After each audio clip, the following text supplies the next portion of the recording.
Bonjour à toutes et à tous, c'est Manuel Correa. Dans cette vidéo, je vous propose de voir le paramètre comparaison sur dans les options avancées de Photoshop. Ce paramètre est très utilisé, on le verra dans plein de tutos, et il fait partie des paramètres que l'on peut sauvegarder dans les styles de calque.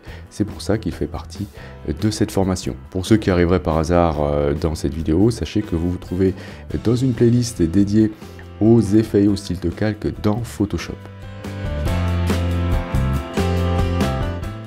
Bien, nous allons parler maintenant d'une option de fusion qui s'appelle comparaison sur. J'ai ici un texte avec les 4 premières lettres qui sont en noir et ensuite des lettres qui sont en rouge, vert, bleu. Je vais aller voir le panneau style de calque, donc je fais un clic droit sur le calque, je vais choisir ici option de fusion, ça m'ouvre le panneau style de calque. Ce que je souhaite vous montrer, c'est ce que l'on trouve à ce niveau-là, les comparaisons sur. Alors ça va vous permettre de rendre transparent un calque en fonction soit de lui-même, soit du calque en dessous, mais surtout en fonction des valeurs, soit de gris, de lui, de ce calque, soit du calque en dessous.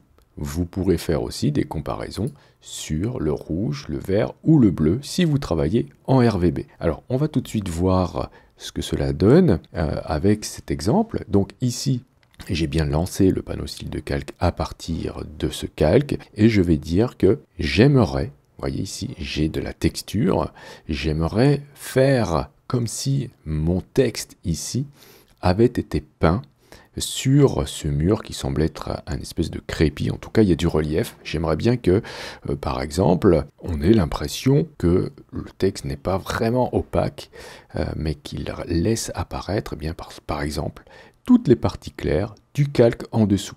Et bien, vous voyez ce petit curseur-là, si je le déplace vers la gauche, regardez ce qui va se passer. Je vais rendre transparent ce calque en fonction des valeurs ici de luminosité du calque en dessous. Ça veut dire que tout ce qui sera ici, donc j'ai déplacé le curseur à 186, ça veut dire que tout ce qui sera au-delà de cette valeur-là ajoutera de la transparence au calque au-dessus de lui.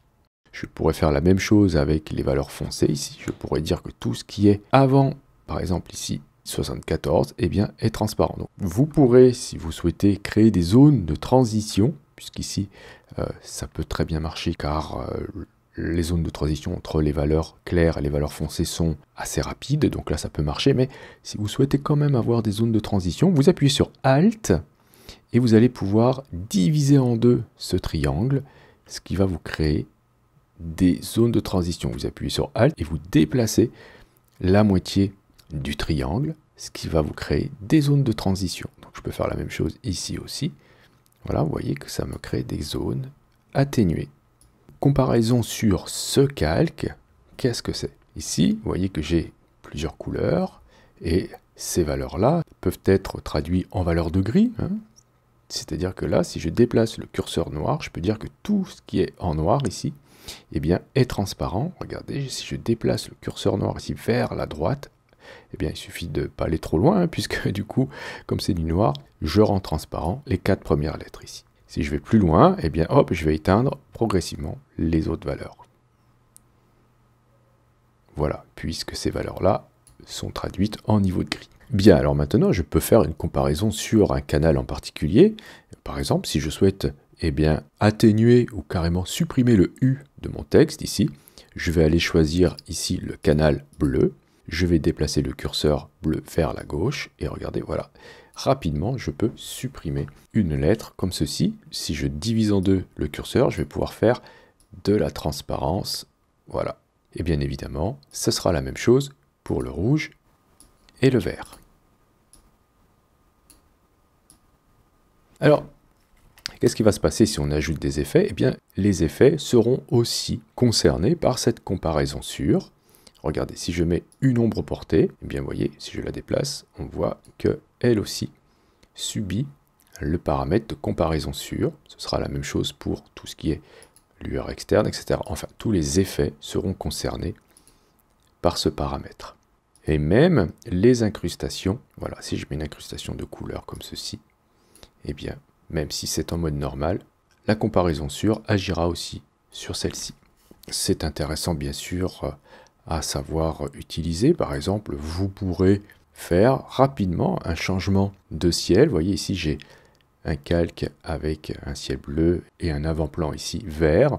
Donc les couleurs ici sont bien marquées. Donc je vais pouvoir rapidement faire un changement de ciel. Si au niveau de mon calque 0 ici, je fais une comparaison sur ce calque, hein, mais au niveau de la couche bleue, je peux dire que la couche bleue de ce calque est transparente. Voilà. Ok. Vous voyez l'effet que ça fait. Et bien sûr, je vais diviser en appuyant sur Alt le triangle ici afin de créer une zone de progression, une zone d'atténuation de l'effet. Et vous voyez que je fais apparaître le calque ici en dessous et j'ai pu remplacer le ciel de cette manière. Alors, ce ne sera pas toujours aussi simple, hein. Si vous avez du bleu dans la partie basse, eh bien, ce sera un petit peu plus difficile. Ce n'est pas toujours aussi simple, mais voilà un exemple de ce qu'on peut obtenir. Ce sera toujours par contre très utile à faire avec ce genre de texte ou d'objet. Si vous souhaitez bien faire une incrustation sur une texture, par exemple, ça marchera très très bien. Alors cette option peut être utile aussi lorsque vous avez un fond blanc et que vous souhaitez rapidement le détourer. Alors ici, j'ai fait exprès de vous montrer cette image-là, puisque vous voyez qu'on a du clair aussi dans le personnage, et en plus on a des cheveux. Donc il ne faut absolument pas attendre de miracle de cette commande. Nous avons d'autres moyens de détourer rapidement et d'une manière propre ce type de modèle, mais bon, je peux vous montrer ce que ça peut faire et comment essayer d'améliorer la chose. Je vais donc faire appel aux options de fusion et essayer de faire une comparaison sur ce calque au niveau du gris. Et donc je vais déplacer le curseur ici des valeurs claires et vers la gauche. Et vous voyez que j'arrive bien à supprimer le fond.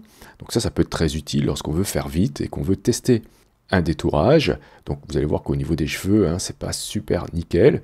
Si je divise ici mon triangle, je vais pouvoir faire une zone de transition. Ok, je ne vais pas aller trop loin parce que j'aimerais quand même garder ici des contours visibles. Je vais vous montrer pourquoi. Voilà, donc je dis que ça me convient, pourquoi pas. Je vais valider avec OK. Et on s'aperçoit qu'évidemment, j'ai des trous dans les valeurs claires, forcément. Les cheveux ne sont pas super bien détourés. Mais ce qui m'inquiète surtout, c'est les trous à l'intérieur. Alors, comment on peut, du coup, se sortir de ce faux pas? Je vais dupliquer le calque, je vais faire CTRL-J sur PC ou Command-J sur Mac après l'avoir sélectionné. Ok, je vais revenir dans les options de fusion afin de supprimer sur ce calque que j'ai copié, comparaison sur, voilà, je l'annule. Ok, et je vais ajouter un masque de fusion noir en appuyant sur la touche Alt, je maintiens Alt et je clique sur l'icône ici, ajouter un masque de fusion. Celui-ci sera noir. Si je prends mon pinceau et que je peins en blanc dedans, donc avec une opacité de 100, un flux de 100 et bien sûr en mode normal, je vais pouvoir faire revenir les endroits percés à l'intérieur. Donc si je ne suis pas allé trop loin dans la comparaison sur, j'ai ici le bord qui normalement, hop, alors il ne faut pas que je peigne en noir, il faut bien que je peigne en blanc. Voilà, je vais pouvoir revenir ici, voilà. Donc voilà, il ne faudra pas non plus que ça me prenne trop de temps, puisque, comme je vous le disais, on a d'autres méthodes pour faire ce genre de détourage. Mais c'est un exemple de ce qu'on peut faire avec comparaison sur, et si vous avez des trous à l'intérieur, vous pourrez faire cette méthode. Ok, donc là, il y a l'ongle, etc., etc. Donc vous aurez compris le principe. Ok, et ensuite, une fois que vous avez fini cela, voilà, donc on est d'accord qu'au niveau des cheveux, c'est pas encore super. Vous pourrez faire une fusion des deux calques. Alors, soit, si vous souhaitez travailler de manière non destructive, vous pourrez les sélectionner, donc les deux, et faire ici un objet dynamique, convertir en objet dynamique. Et dans ce cas, vous allez garder la possibilité de corriger à nouveau ces deux calques si vous souhaitez modifier votre objet dynamique en double-cliquant dessus, ou bien vous pourrez, si je reviens en arrière, les fusionner. Hein, donc je ne vais pas créer cette fois-ci d'objet dynamique, mais je vais les fusionner, donc clic droit sur ma sélection, je fusionne les calques, et voilà, j'obtiens donc maintenant mon modèle détouré assez rapidement, même ici, il faut bien l'avouer qu'au niveau des cheveux, c'est quand même pas super. Donc voilà quelques exemples de ce que l'on peut faire avec comparaison sur, et ce qui est intéressant, c'est que ces paramètres peuvent être enregistrés dans un style de calque que nous allons voir très prochainement. Je vous remercie d'avoir suivi cette vidéo. Si vous avez des questions, n'hésitez pas à le faire dans les commentaires. Si vous souhaitez soutenir cette chaîne, vous pouvez cliquer sur j'aime, partager la vidéo et cliquer sur le lien Utip présent dans la description de cette vidéo. Et si vous n'êtes pas encore abonné, bien sûr, vous pouvez cliquer sur abonnez-vous. N'oubliez pas la petite clochette pour être averti des prochains cours ou des prochains tutos. Et justement, on se dit à la prochaine pour un autre cours ou pour un autre tuto.